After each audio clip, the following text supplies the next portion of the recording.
I stood there, in the heart of what was once a desolate wasteland, now a thriving oasis of life and color. The sun was setting, casting a warm glow over the fields of vibrant flowers and lush greenery that stretched out as far as the eye could see.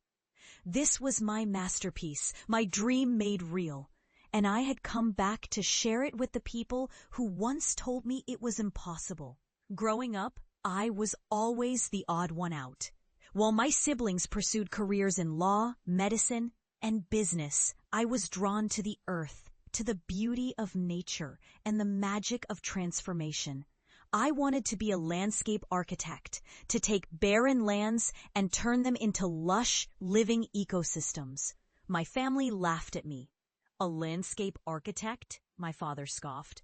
"That's not a real job. You'll starve, boy. You're an embarrassment to this family." My mother chimed in, her voice dripping with disdain.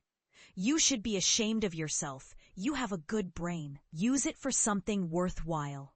My siblings joined in, their mockery stinging like 1,000 cuts. "You're just a dreamer," they said. "You'll never amount to anything." But I didn't let their words deter me. I knew what I wanted, and I was determined to make it happen. So I left home, with nothing but a backpack full of books and a heart full of dreams. I studied hard, worked even harder, and slowly but surely I began to make a name for myself. I started small, with community gardens and urban green spaces. But my vision was always bigger. I wanted to transform entire landscapes to bring life back to places that had been forgotten.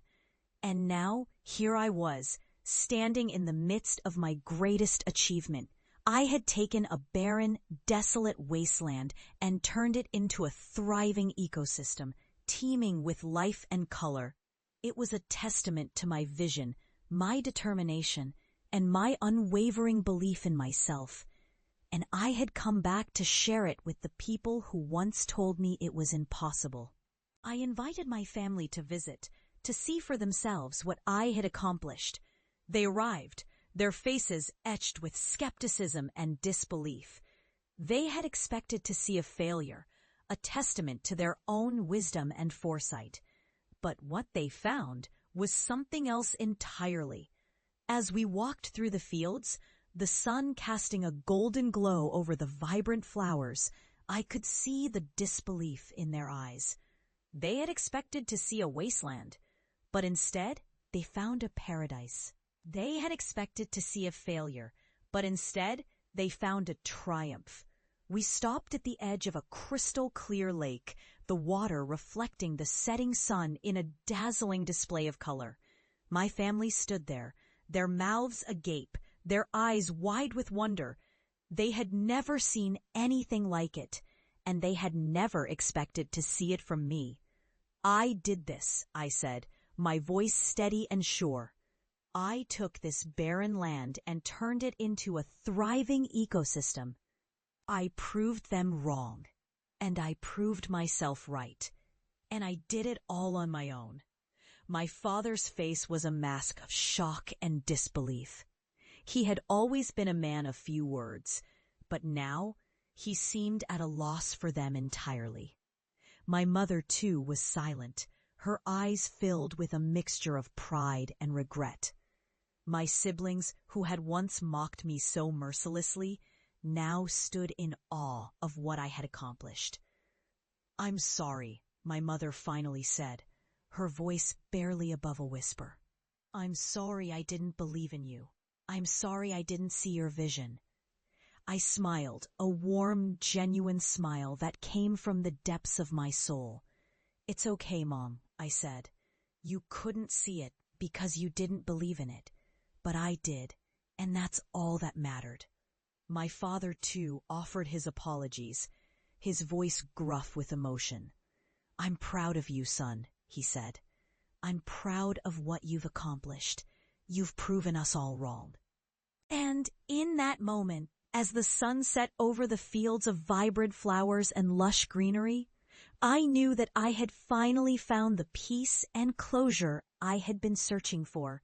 I had proven to myself and to the world that I was more than just a dreamer.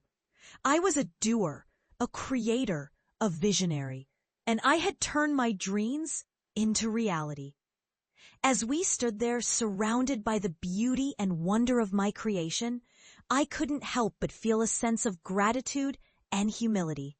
I had come a long way. From the boy who was mocked and ridiculed to the man who had transformed a wasteland into a paradise. And I had done it all on my own. But I also knew that I couldn't have done it without the support and belief of those who had stood by me, even in the face of adversity. And as I looked out over the fields, I knew that I would never forget the lessons I had learned, the struggles I had overcome, and the dreams I had turned into reality. For I was a dreamer, and I was a doer, and I would never stop believing in myself, no matter what obstacles stood in my way. And neither should you, because the world is full of possibilities, and it's up to us to turn them into reality. So go out there and chase your dreams, no matter how big or small they may be. Because you never know, you just might surprise yourself, and you just might change the world.